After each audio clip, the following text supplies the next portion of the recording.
In this question, it is given that a quantity of an ideal monoatomic gas consists of n moles initially at temperature T1. The pressure and the volume are then slowly doubled. तो pressure और volume दोनों को एक साथ double किया और इस तरीके से डबल किया कि एक स्ट्रेट लाइन बना रहा है पीवी ग्राफ में, ठीक है। In that case we need to find the ratio of W is to nRT1। अब इनिशियली प्रेशर P1 है, वॉल्यूम V1 है, तो हम लोग लिख सकते हैं P1 V1 is equal to nRT1, है ना। और दूसरा चीज, ये पीवी ग्राफ है। अब अगर पीवी ग्राफ है तो हमें पता है कि पीवी ग्राफ में एरिया अंडर द कर्व जो होता है वो वर्क डन होता है। तो एरिया अंडर द कर्व यहां से हम लोग कैसे निकाल सकते हैं? एरिया अंडर द कर्व हम लोग निकाल सकते हैं एरिया ऑफ द ट्राइपीजियम।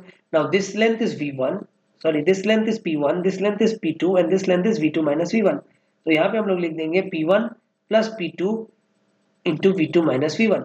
अब क्योंकि V2 2V1 है और P1 2P2 है, मतलब P2 2P1 है, तो यहाँ पे हमें मिलेगा W is equal to half multiplied by P1 plus 2P1 that is 3P1 into V2 minus V1 is V1. So this will come out to be 3/2 P1 V1, ठीक है। बट 3/2 P1 V1 मतलब कि 3/2 nRT। तो इसका मतलब W by nRT1 कितना हो जाएगा?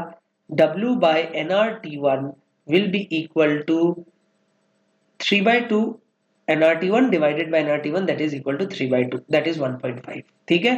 तो आंसर हो जाएगा 1.5।